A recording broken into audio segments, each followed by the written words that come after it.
Las Letras Rojas, una serie que tiene como intención auditarnos, revisar qué tan parecidos al maestro somos, qué tan cercano estamos a ser, a tener la estatura del varón perfecto, qué tan apegados estamos a ser como él, ¿de acuerdo?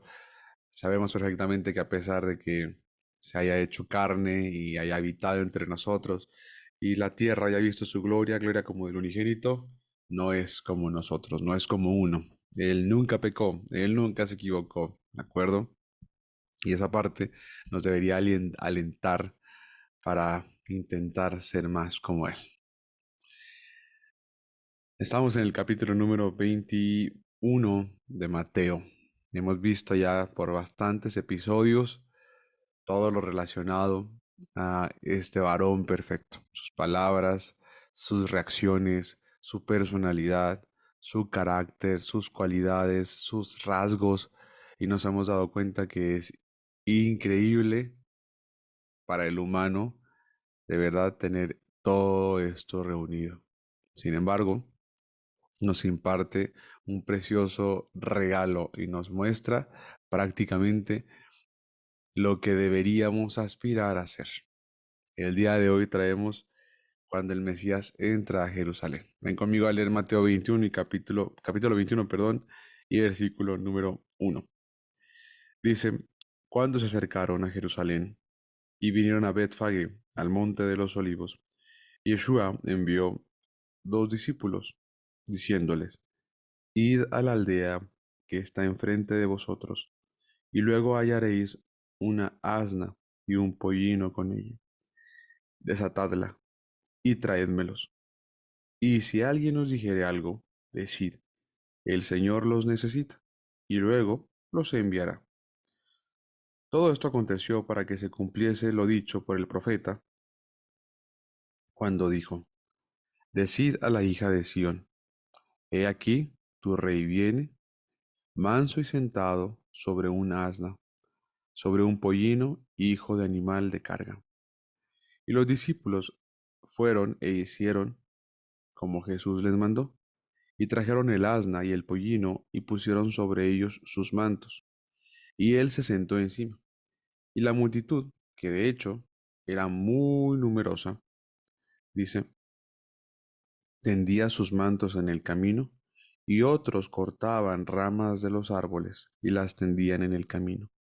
Y la gente que iba delante y la que iba detrás clamaba, diciendo, Hosana al Hijo de David, bendito el que viene en el nombre del Señor.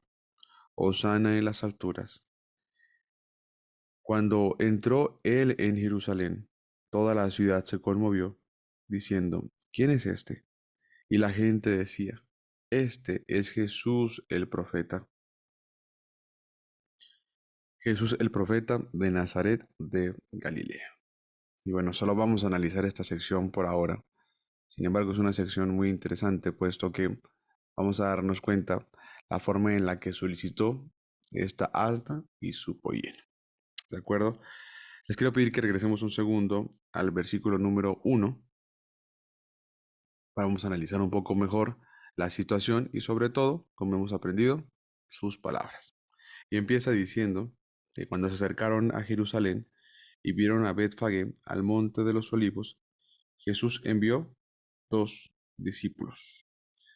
Esta parte del monte de los olivos es una sección un poquito alejada de Jerusalén. Es una sección, es una sección bastante cercana, de hecho. Y la parte interesante de esto es que mencione que estaban justamente en esta parte de Jerusalén, en el Monte de los Olivos, ¿de acuerdo? Am, esta parte, esta idea es algo muy, muy interesante porque el Monte de los Olivos y ese recorrido del Monte de los Olivos a Jerusalén, por lo mínimo lo va a hacer dos ocasiones, ¿de acuerdo? El Monte de los Olivos representaba y representa aún el regreso y el retorno del Mesías. Es por eso que es prácticamente un cementerio de gran, gran lujo el Monte de los Olivos. De hecho, las personas más adineradas pues están sepultadas ahí. Hay demasiadas tumbas y lápidas. Esto con la intención como de ser los primeros en ser resucitados una ocasión que el Mesías vuelva. Y la parte interesante de esto es que este viaje del Monte de los Olivos hacia Jerusalén, les digo que lo va a hacer por lo mínimo dos ocasiones y una es esta. La otra es en el momento donde va a ser arrestado. Ustedes se acordarán cuando Judas se lo entrega y estaba justo en el Monte de los Olivos. Y esta segunda ocasión que va a ser tomado el Mesías o que va a ser este viaje, pues va a ser por supuesto ahora para morir. Ahora bien, esta es el mismo recorrido que hace David cuando es exhibido por uno de sus hijos y es prácticamente sacado del templo y se burlaban de él, ¿no? Interesante que se va a repetir este mismo suceso, pero ahora con Yeshua. Y tú te puedes dar cuenta que más adelante en el versículo número 9 la gente decía, Hosana al hijo de David. De pronto, la imagen que la gente tuvo, aquellos que estaban conectados con los hechos históricos, por supuesto, era recordar a uno de los patriarcas más importantes de la nación, de hecho, prácticamente al fundador de la ciudad de Jerusalén, donde, por cierto, pasaría justamente por la ciudad de David en este recorrido del Monte de los Olivos hacia Jerusalén, probablemente. Esto ayudaría muchísimo a comprender que era prácticamente la confirmación de que era el hijo de David. Y al confirmar que era el hijo de David, por supuesto se confirmaría que él era el Mesías o que él es el Mesías. Más adelante dice que envió dos discípulos. ¿Sí? Qué interesante que siempre hemos notado cómo el Señor hace las cosas, por supuesto, no sin ninguna razón. Todo tiene una razón por lo que está sucediendo. Todo tiene una razón por la que esté pasando y por la que elige ciertos animales, por la que elige cierta cantidad de personas, por la que elige un cierto sitio. Y por supuesto, esta no es la excepción. Dice la historia que elige a dos discípulos o envía a dos discípulos, ¿de acuerdo? Diciéndoles, id a la aldea que está enfrente de vosotros, y luego hallaréis un asna atada y un pollino con ella. Desatadla y traédmelos. Aquí menciona un asna y un pollino con ella. Este concepto de asna vendría a ser prácticamente la familia de los burros, ¿de acuerdo? Por supuesto sería la hembra del burrito, que sería su asna, ¿sale? Y tenía un pollino, ¿de acuerdo? Un pollino sería prácticamente un animal, no con mucho tiempo de haber nacido. Y este pollino estaba, dice, atada, desatadla, dice, al asna, dice, y traédmelos. La verdad es que no es tan difícil de saber qué es lo que va a pasar a continuación. Dice, y si alguien nos dijere algo, si alguien les fuera a reclamar algo, díganle, el Señor los necesita, y les voy a pedir por favor que si tienes tu Biblia ahí a la mano, por favor subrayes perfectamente bien donde dice, los necesita, y luego los enviará. Y dice, todo esto aconteció para que se cumpliese lo dicho por el profeta, cuando dijo, decida la hija de Sión, he aquí tu rey viene a ti, manso y sentado sobre un asna, sobre un pollino, hijo de animal de carga. ¿Quién dijo esto? Y vamos a empezar por esta sección que es la parte más sencilla de todo esto. ¿Quién dijo esto? Bueno, esto lo dijo el profeta Zacarías. Les quiero pedir que vayamos un segundo a Zacarías 9:9, por favor. Solo con la intención de tener la referencia bien evidente y remarcada. ¿De acuerdo? Zacarías 9:9 menciona justamente esto mismo. Prácticamente el Mesías cuando hace este acto, por supuesto, va a venir a cumplir lo que dijo el profeta Zacarías. Recordemos que el Mesías dijo con toda exactitud, yo no vine para abrogar la ley de los profetas, he venido para cumplirlo. Y se refería justamente a esto. Dice Zacarías 9:9, alégrate mucho, hija de Sión, da voces de júbilo, hija de Jerusalén. He aquí tu rey vendrá a ti, justo y salvador, humilde y cabalgando sobre un asno, sobre un pollino, hijo de asna.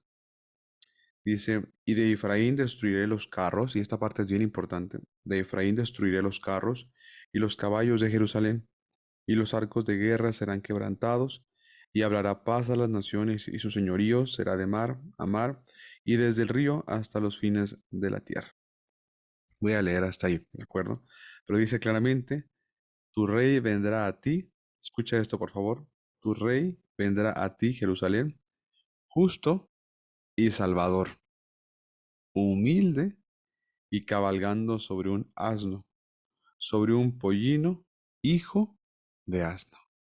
Entonces, cuando fue y trajo al asna y al pollino, ¿él en qué iba a montarse? Por supuesto, en el pollino. Sin embargo, traían consigo probablemente a la mamá de este pollino.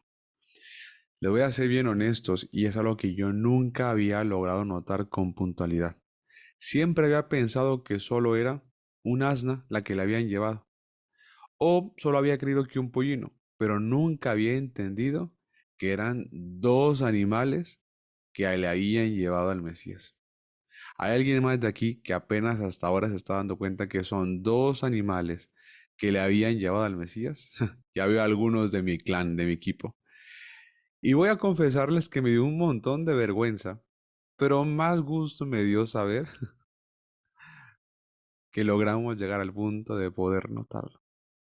Y esta parte es preciosa porque si vemos las alegorías interesantes, mandó a dos discípulos por dos animales.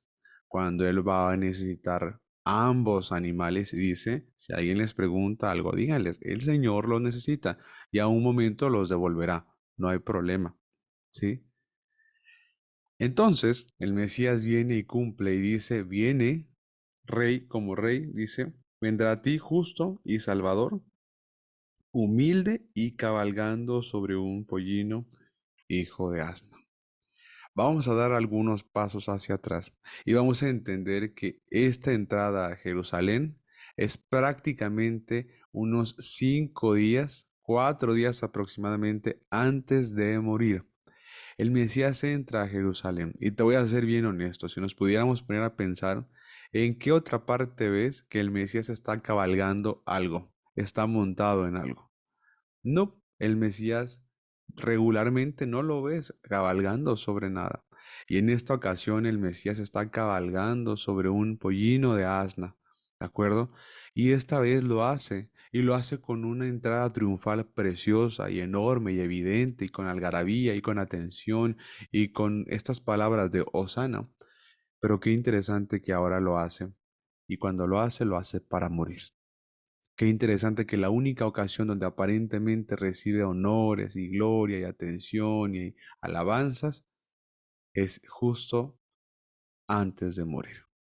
Probablemente este era el día número 10 del primer mes, el mes de Aviv o el mes de Nisan. Ustedes acordarán perfectamente que la alegoría es muy intensa. Hay que recordar, y esta parte es bien, bien, bien interesante, que el Mesías ha de morir junto con los corderos de Pascua, ¿sí? Mientras que el Mesías está en la cruz muriendo el día 14 del primer mes, a las 3 de la tarde, en la cruz, a esa misma hora estaban matando prácticamente la última parte de los corderos para Pesaj o para Pascua, los corderos pascuales o el cordero pascual de cada familia. Hay que recordar que en el templo donde se mataban a todos los corderos, había una gran cantidad de personas que habían llevado para poder cenar la Pascua a todas esas familias. En ese mismo momento en el templo se estaba quemando la levadura de la nación. Sí, de tal forma que el Mesías viene y cumple la fiesta de la Pascua. Pero ese cordero, ustedes conocen perfectamente cómo era la instrucción. Es que no era un cordero que hubieras tomado esa misma mañana y estuvieras listo para matar a las horas. Era un cordero que habías elegido y seleccionado desde el día número 10 de ese mes.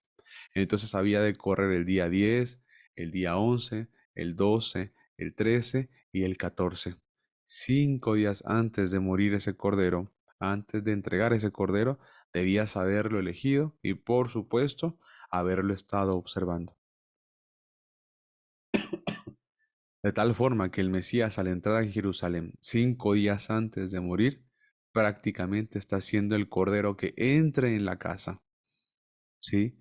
Y empieza a ser observado fuertemente por los sacerdotes, por los escribas, por los fariseos, por el Sanedrín, por todas las personas. Y te puedes dar cuenta cuando dice en el versículo número 10, cuando entró él en Jerusalén, toda la ciudad se conmovió diciendo, ¿quién es este? Y la gente decía, este es Jesús, el profeta de Nazaret de Galilea. Escucha esto porque es bien interesante cómo la multitud empezó a mencionar que él era sencillamente un profeta de Nazaret de Galilea. Pero esta procesión que inicia desde el día 10 o toda esta evolución de personaje a los ojos de estas personas que empezó en el día 10 va a concluir con el soldado romano que confiesa y dice que verdaderamente él era el Hijo de Dios. De tal forma que estos días de observación, desde el día 10 hasta el momento de la muerte de este cordero, va a dar testimonio correcto de que era el Cordero perfecto que quitaba el pecado del mundo. Va a pasar el día 10, el 11, el 12, el 13, el 14 y entonces habrá de morir. ¿Sí? Si ustedes pueden leer a continuación, que vamos a hacer esto las siguientes semanas, ustedes se van a dar cuenta que durante estos días va a pasar el proceso de la maldición de la higuera estéril, por ejemplo. Después se van a dar cuenta que mencionan unas cosas con respecto a varias parábolas, entre ellas la de los labradores malvados, las fiestas de las bodas. Va a llegar el punto donde habla sobre el gran mandamiento, cuando le preguntan y lo están revisando, acuérdate, como revisaban al cordero. No debía de tener mancha, no debía equivocarse, no podía tener ningún defecto ese cordero que habían seleccionado esa familia. Y en esta ocasión, este Yeshua no se equivocó. Estaba bajo observación, estaba bajo escrutinio, estaba bajo auditoría y nunca se equivocó. Yeshua, se fijan en el 24, predice la destrucción del templo, habla acerca de las señales del fin. Si sigues avanzando, habla acerca de de la parábola de las 10 vírgenes, el juicio de las naciones, un capítulo lleno de letras rojas, que ya llegaremos, por supuesto, a ellos. Después, por supuesto, cuando cena con sus discípulos la noche antes de ser arrestado. Todo eso va a pasar, todo eso va a pasar. Y aquí acaba de entrar. Y sí, con mucha alabanza, con mucho honor, con mucha atención, con mucha disposición, cabalgando sobre un pollino de asna, con la mamá, con el asna frente al pollino probablemente, los dos animales, el Mesías montado en uno de los dos, en el más pequeño, y está entrando para ser auditado. Qué interesante esto, ¿no crees? Qué fuerte y sobre todo qué confirmador, qué palabras tan confirmadoras de que este es el Mesías. Zacarías lo profetizó y le decían a la hija de Sión, he aquí tu rey viene a ti, manso y sentado sobre un asna, sobre un pollino, hijo de animal de carga. Y los discípulos fueron y hicieron como Jesús les mandó. Ok, aún con todo esto y con este contexto, no hemos revisado las letras rojas. Y nos quedamos en el punto donde les pedí que encerraran la sección que dice con toda plenitud, el Mesías, el Señor, los necesita. Regresemos un poco más antes y vengan conmigo por favor al versículo 2 donde dice, id a la aldea que está enfrente de vosotros y luego hallaréis una asna atada y un pollino con ella. Desatadla y traédmelos. En esa sección cuando dice, id a la aldea que está enfrente de vosotros y luego hallaréis a un asna atada. ¿De acuerdo? Esta asna. ¿Por qué el Mesías elige un asna? Bueno, probablemente podría decir, pues para que se cumpla la palabra de Zacarías, porque tenemos a un pollino, ¿de acuerdo? Pero es una aldea que está enfrente, primero le voy a contar eso. Es una aldea que está enfrente, tenemos que van dos discípulos por dos animales distintos, bueno, de la misma especie, distintos porque en cantidad son dos, no solamente es uno, y hoy lo acabamos de entender y de notar. Vi algunas manos levantadas que dijeron, yo también acabo de darme cuenta con plenitud que no era un solo un animal, sino eran dos animales, ¿de acuerdo?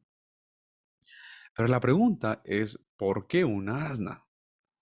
¿Por qué especialmente un asna? ¿Qué pasa con las asnas? ¿De dónde viene el asna? Y como dijimos, no hay nada al azar y no hay nada que sea elegido sin ningún propósito. Quiero pedirles que entendamos por un momento esta asna.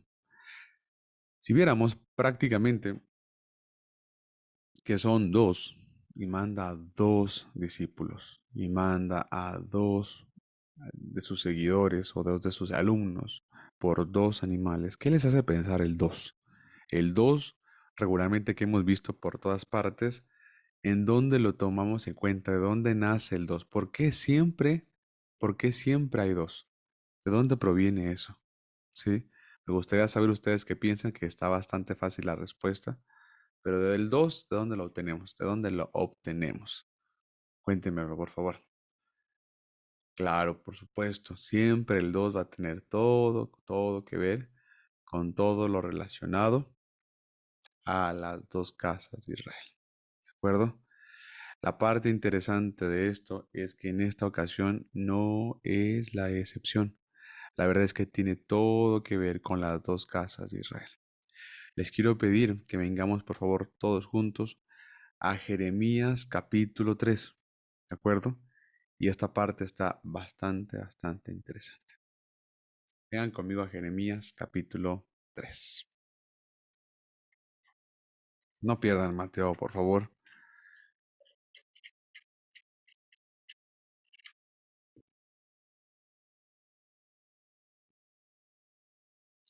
Me gustaría que antes de irnos al 3 leyamos un poquito en el 2, que es donde viene la parte que más me interesa, pero la 3, el capítulo 3 también ahorita lo vamos a necesitar. Y dice en el versículo número, quiero que vean conmigo por favor al versículo número, mm, voy a leer a partir del versículo 1 y después me voy a brincar hasta el versículo veintitantos. Fíjense, dice, Jeremías 2:1 dice, vino a mí palabra del Señor diciendo, anda y clama, dice a los oídos de Jerusalén. Ojo que es a Jerusalén a donde va a entrar, ¿no? Diciendo, así dice Jehová, me he acordado, dice, me he acordado de ti, de la fidelidad de tu juventud, del amor de tu desposorio, cuando andabas en pos de mí en el desierto, en tierra no sembrada. Mira lo que le está diciendo el Eterno a Israel. Santo era Israel al Señor, primicias de sus nuevos frutos. Todos los que le devoraban eran culpables. Mal venía sobre ellos, dice el Señor. Oíd la palabra de Jehová, para la casa de Jacob y todas las familias de la casa de Israel. Así dijo el Señor. ¿Qué maldad hallaron en mí vuestros padres? Escucha, mira cómo habla el Señor. ¿Qué maldad hallaron en mí sus padres para que se alejaran de mí y se fueron tras la vanidad y se hicieron vanos? Por favor, subraya esa sección. Se fueron tras la vanidad y se hicieron vanos. Y no dijeron, ¿dónde está el Señor que nos hizo subir de la tierra de Egipto, que nos condujo por el desierto, por una tierra desierta y despoblada, por tierra seca y de sombra de muerte, por una tierra por la cual no pasó varón, ni allí habitó hombre? Y os introduje en la tierra de abundancia para que comieseis de su fruto y su bien. Pero entrasteis y contaminasteis mi tierra, e hiciste abominable mi heredad. Los sacerdotes tampoco dijeron, ¿dónde está el Señor? Y los que tenían ley no me conocieron. Y los pastores se rebelaron contra mí. Y los profetas profetizaron en nombre de Baal y anduvieron tras lo que no aprovecha. Por tanto, contenderé aún con vosotros, dijo Jehová, y con los hijos de vuestros hijos pleitaré. Porque pasad a las costas de Kitim, y mirad, y enviad a Cedar, y considerad cuidadosamente, y ved si se ha hecho cosa semejante a esta. Y pregunta el Señor, versículo 11, ¿acaso alguna nación ha cambiado sus dioses? Aunque de hecho ellos no son dioses. Sin embargo, mi pueblo ha trocado su gloria por lo que no Aprovecha. Si estás entendiendo esto conmigo, me gustaría saber cómo sientes al leer estas palabras. Es muy crudo, ¿verdad que sí? Es muy fuerte la forma en la que estamos leyendo esto. Y sigue diciendo, espantaos cielos sobre esto y horrorizaos. Desolados en gran manera, dijo el Señor, porque dos males ha hecho mi pueblo. Me dejaron a mí, fuente de agua viva, y cavaron para sí cisternas, cisternas rotas que no retienen agua. ¿Es Israel siervo? ¿Es esclavo? ¿Porque ha venido a ser presa? Los cachorros de león rugieron contra él y alzaron su voz y asolaron su tierra. Quemadas están, sus ciudades sin morador. Sigamos leyendo, por favor, y vengan conmigo al versículo número 19.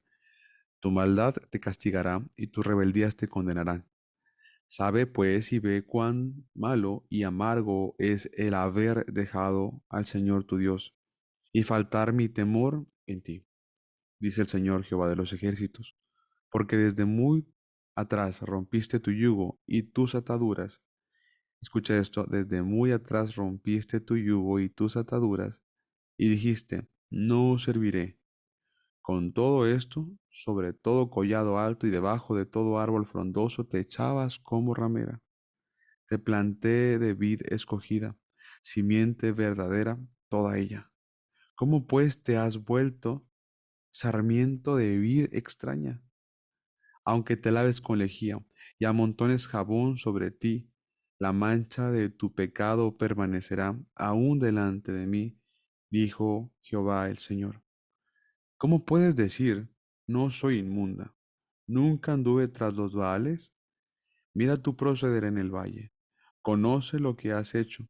Dromedaria ligera que tuerce su camino. Mira cómo le llama a Israel. Y el 24 es evidente. Asna montés, acostumbrada al desierto que en su ardor olfatea el viento. De su lujuria, ¿quién la detendrá? Todos los que la buscaren no se fatigarán, porque en el tiempo de su celo la hallarán.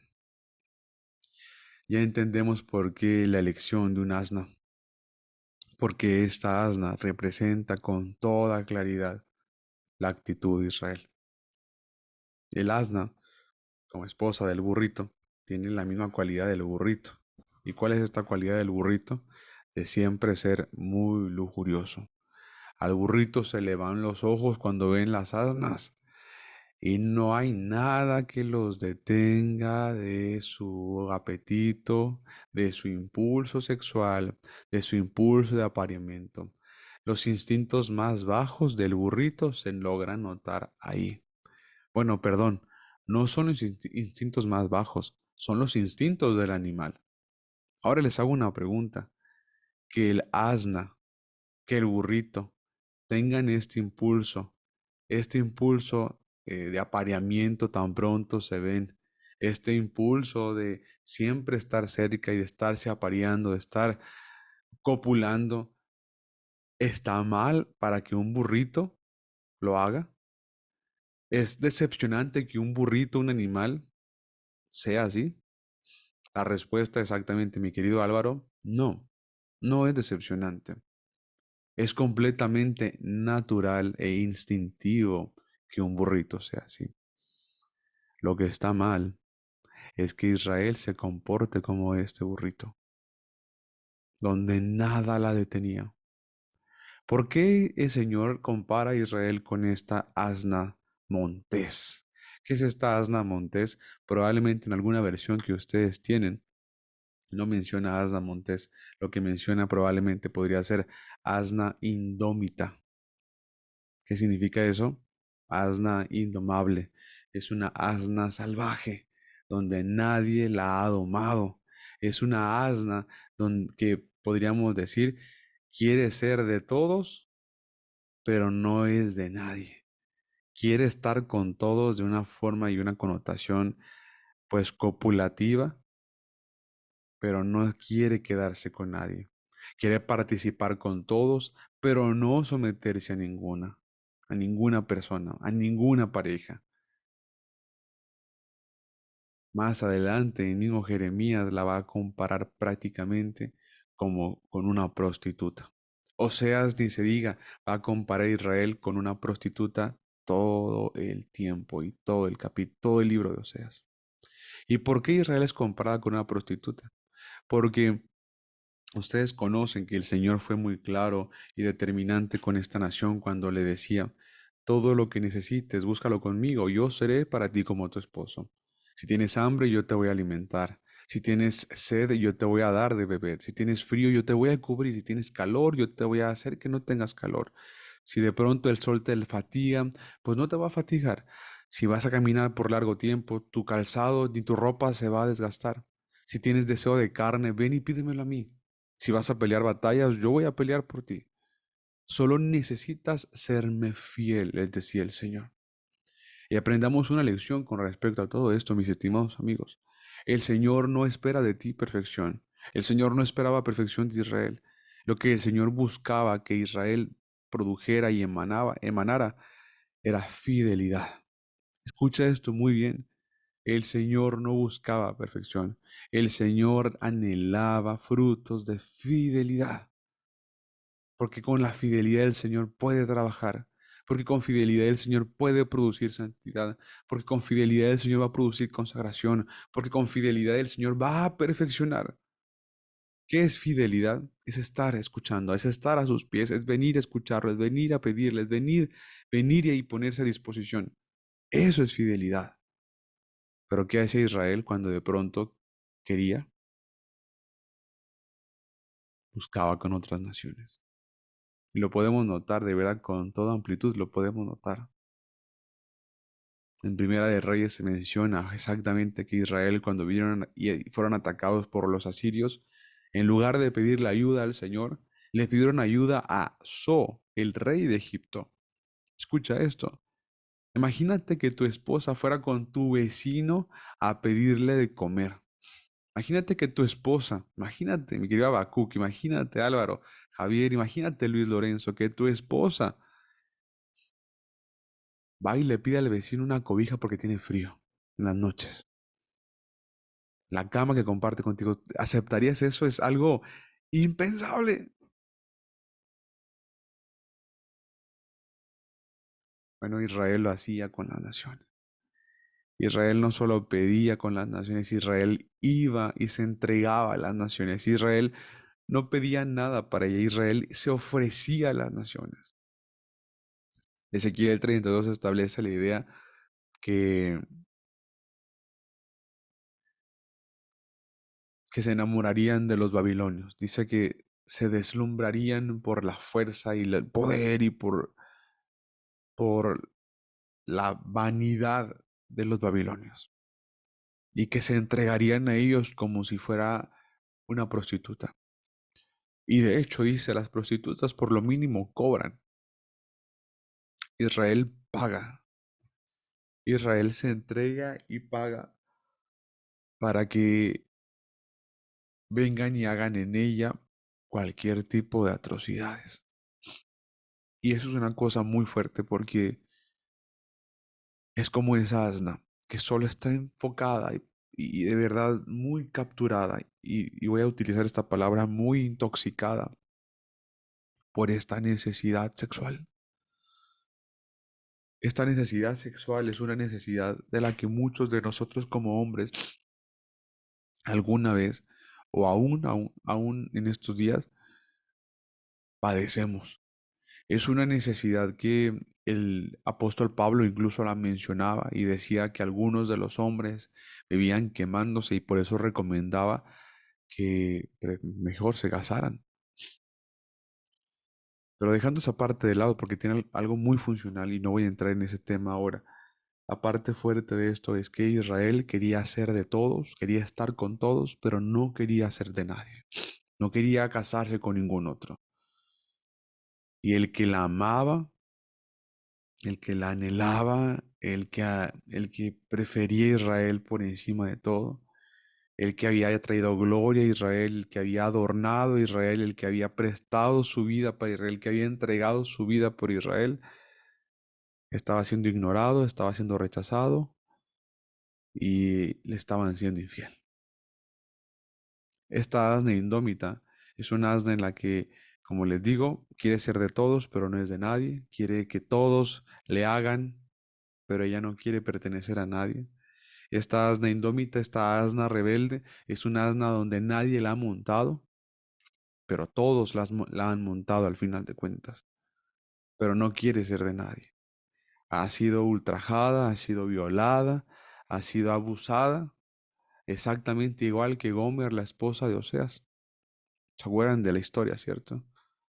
Cuando Oseas oraba y le decía al Señor que le pusiera un cerco de espinas alrededor con tal de que nadie se le acercara, pero también que ella no saliera.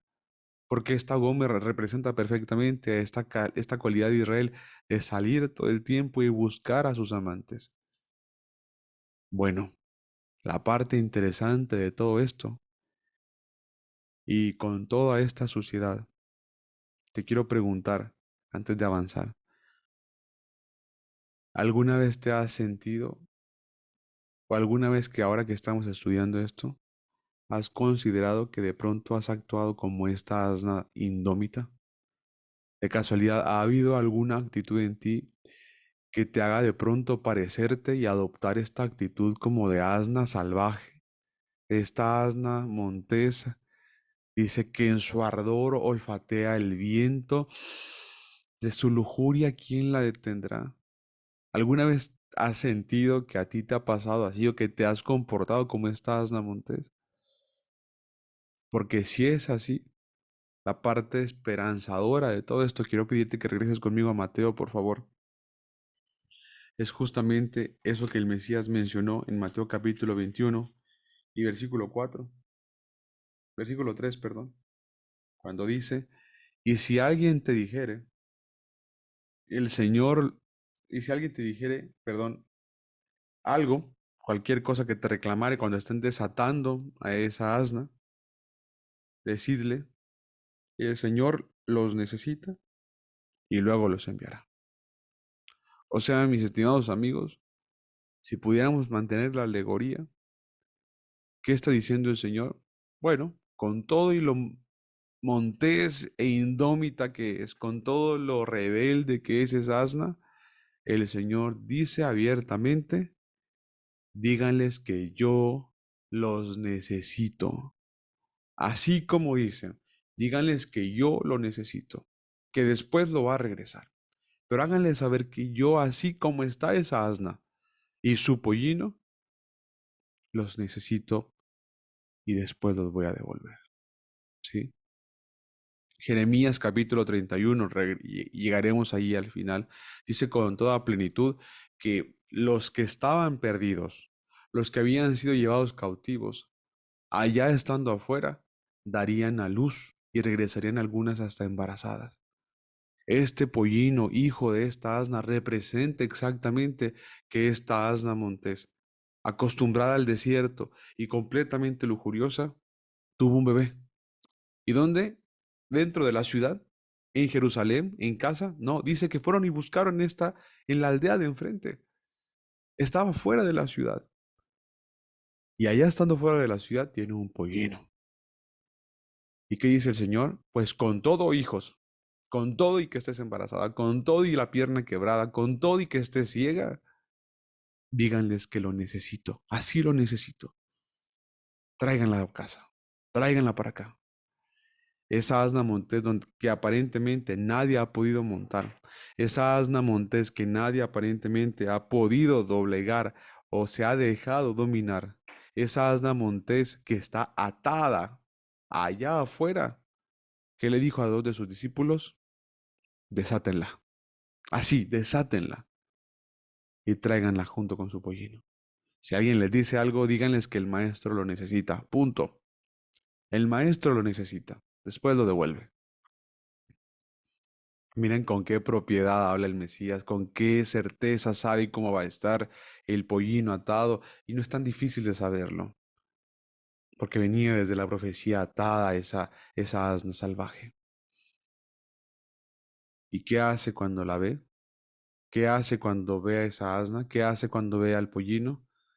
Dice que montan en el pollino al Mesías, dice el versículo número 7, y trajeron el asna y el pollino y pusieron sobre ellos sus mantos y a él, y él, perdón, se sentó encima. Esta parte es muy interesante porque se sienta sobre el pollino el Mesías no sin antes poner estos mantos. Estos mantos, déjenme hacer un apunte importante acá y después seguramente lo habré de poder retomar. Estos mantos, ¿cuáles son? ¿Qué mantos son estos? ¿Son cualquier manto? ¿Es cualquier tipo de cobija? ¿O qué manto creen ustedes que sea? Estoy seguro que Luis Lorenzo sabe qué manto nos podríamos o se podría estar refiriendo a este capítulo. Cuéntenmelo en el chat, por favor, porque sabemos perfectamente que si lo menciona es porque era algo especial. Dice acá, dice, am, y él se sentó encima, y la multitud que era numerosa, también dice, tendía sus mantos. ¿Cuáles mantos?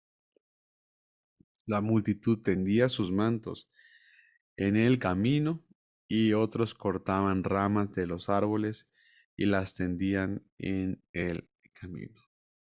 ¿Qué mantos son estos que le pusieron para que el Mesías se sentara sobre el pollino? ¿Y qué mantos son estos que están poniendo en el camino? Por supuesto, son mantos de oración. El manto que portaban son talitot en plural. ¿Y por qué esta parte es importante? Y voy a hacer este apunte solo un momentito. Les voy a pedir que vengan conmigo a Jeremías capítulo 31.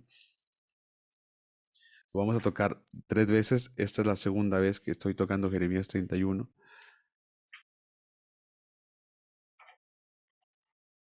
Y ven conmigo, por favor, al versículo 27. Antes de leerlo, te quiero recordar esto, a ver si te acuerdas. ¿En qué otra sección de la Biblia, en qué otra parte de la Biblia vemos a un manto que está siendo jalado de las cuatro puntas y tiene que ver con animales? ¿En dónde más hemos visto un manto con animales y las cuatro esquinas del manto tienen que ver? La respuesta es correcta, es en Hechos capítulo 10, cuando le dicen a Pedro, mata y come, ¿cierto? Y que ya dijimos que no se trata sobre comida, sino que se trata del Señor eligiendo a incluso personas como Cornelio. Bueno, ven conmigo a leer Jeremías 31 y versículo 27. He aquí, vienen días, dice el Señor, en que sembraré la casa de Israel y la casa de Judá de simiente de hombre y de simiente de animal.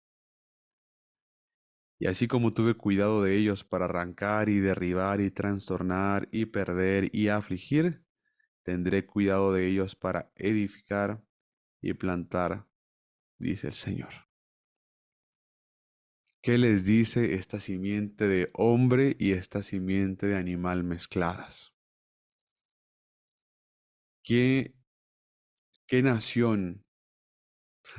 Está facilísima la respuesta, pero ¿qué nación, a pesar de ser varones y mujeres quienes la habitaban, se comportaban como bestias? Y tan pronto veían a otra nación como bestias, se iban tras sus dioses, se iban tras sus hombres, las mujeres, y los hombres se iban tras sus mujeres. La nación entera se volcaba en deseo por sus dioses y se comportaban como animales mismos. Es cierto, hay una nación y es la nación de Israel. La nación de Israel fue prácticamente una nación que mezcló sus personalidades, aunque eran vistos como hombres, se comportaban como bestias, como animales mismos. Por eso en el momento en el que Pedro ve en Hechos capítulo 10 descender este lienzo, que por supuesto era un manto de oración, siendo descendido o haciéndolo descender por las cuatro esquinas, lleno de animales inmundos y de toda clase de animales. Por supuesto, es a lo que se refiere. ¿Quiénes son estos animales? ¿A quién representan estos animales? Por supuesto, a todo Israel que se comporta como animal. Yo te hago una pregunta, ¿alguna vez sientes tú que has sido capturado, cautivo de tus instintos? ¿Sientes que alguna vez has hecho como los animales que cuando les hacen, reaccionan, cuando les lastiman, reaccionan, cuando les lastiman, también les lastiman, cuando les gritan, cuando les maldicen, también maldicen, cuando les hacen, hacen de vuelta? ¿Has sido alguna vez reactivo? Si esto es sí, y alguna vez has sido reactivo, es una actitud como de animal. Te has comportado como animal. ¿Alguna vez has sido presa de tus instintos y deseos y apetitos sexuales? Si la respuesta es sí, pues déjame te digo que eso es muy animalesco. Sí, si alguna vez has sido reactivo en tu ser y en tus emociones, significa que también a veces te comportas como animal. Que el burro lo haga, no está mal, pero que lo haga Álvaro, que lo haga Luis Lorenzo, que lo haga Adiel, que lo haga Daniel, que lo haga Agustín, que lo haga Ezequiel, que lo haga Alberto, que lo haga mi estimado Luis, que lo haga Habacuc. No, no, de nosotros no se espera eso. Que lo haga Rosriel. Por favor, caballeros, de nosotros no se espera eso. El Señor nos regaló esta conciencia diferenciada de los animales, esta capacidad de razonar, esta capacidad de saber que nuestro mal, que nuestros miembros habita el mal, esta capacidad para disponerlos delante del Señor, esta voluntad para que en lugar de ser presa de tus instintos y de tus deseos y de tu apetito, en lugar de ser presa, puedas vencerlo, puedas venir delante del Señor.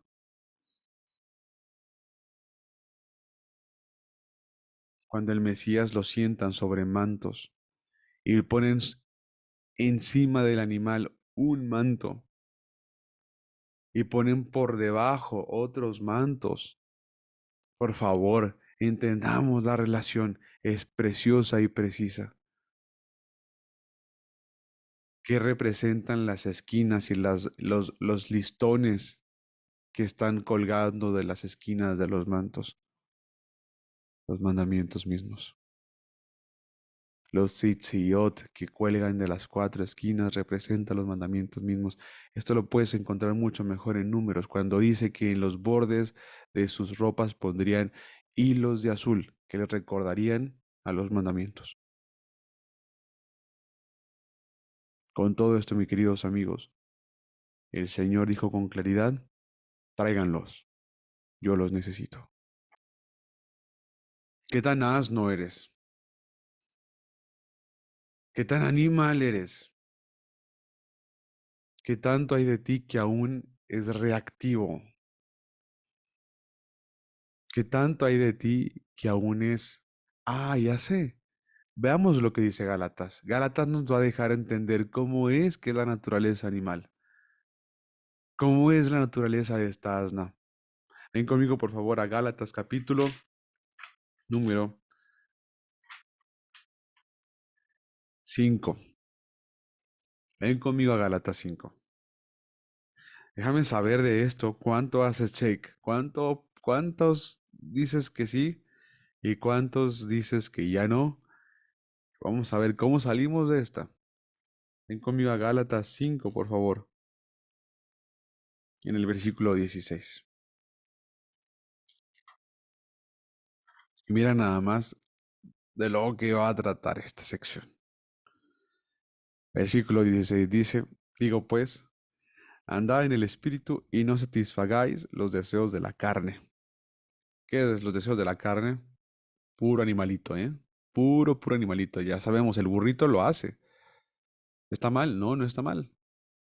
Pero imagínate nada más tú y yo, todo el tiempo satisfaciendo solamente los deseos de la carne. Por supuesto, seríamos como animales. Dice, porque el deseo de la carne es contra el espíritu. Y el del espíritu, perdón, es contra la carne. Y estos se oponen entre sí para que no hagáis lo que quisiereis. ¿Se acuerdan que Pablo decía, lo que quiero, eso que quiero, no lo puedo hacer? Bueno, ahí se dan cuenta. Versículo 18, pero si sois guiados por el espíritu, No estáis bajo la ley, por supuesto, la ley del pecado, la ley de los miembros. Esto es bien importante. Versículo 18, pero 19, perdón. Y manifiestas son las obras de la carne. Mira nada más, que son adulterio. ¿Alguien aquí quiere ponerle check? Si alguien aquí anda en adulterio, ¿alguien aquí es adúltero? Esperamos que no. Ahí ponle que no, si tú dices que no. Esta burrita estaba en adulterio. Esta asna montés estaba en adulterio. Sí, claro, con sus ídolos. Fornicación. ¿Alguien aquí está en fornicación? ¿Qué es fornicación? Relaciones previas al matrimonio.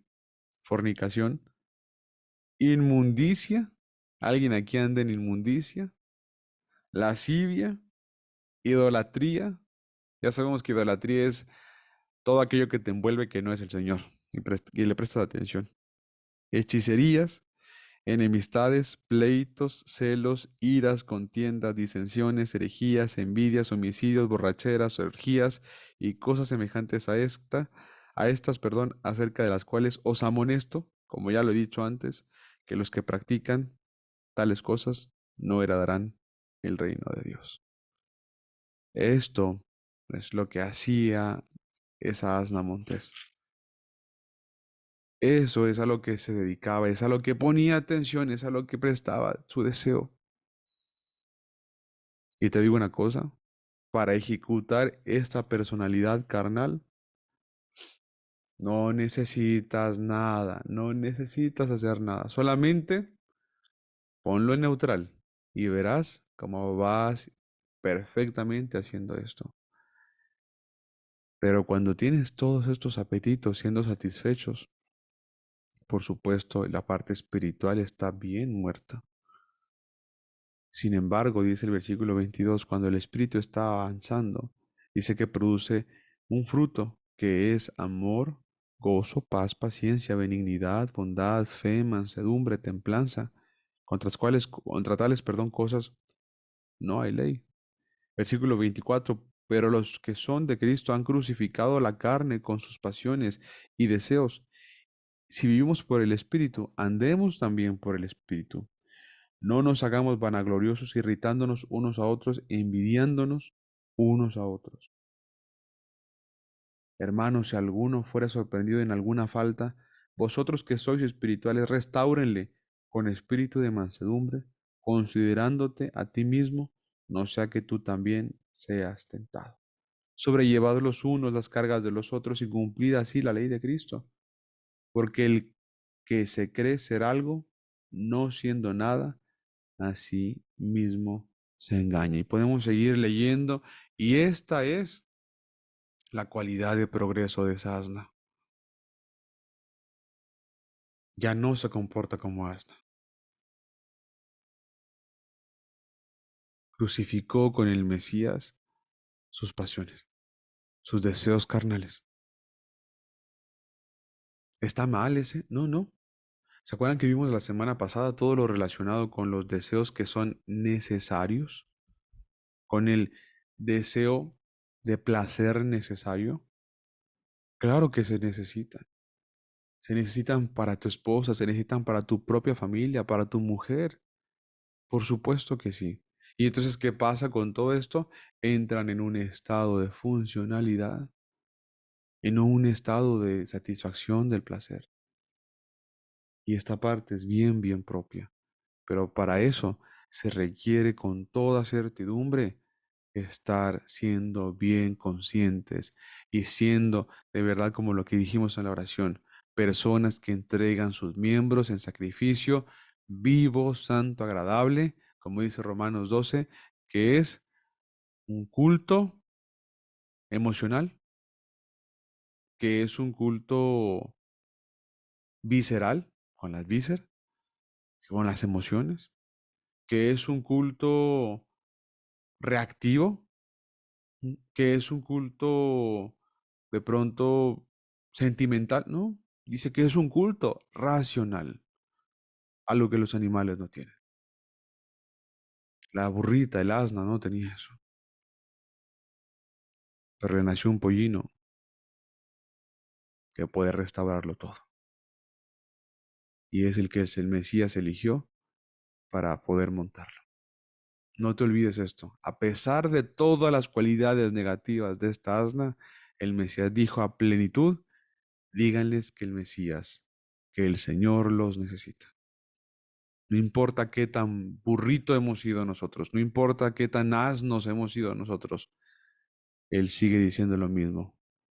Yo los necesito y a su tiempo los devolveré. Hasta aquí, caballeros, nuestra sesión del día de hoy.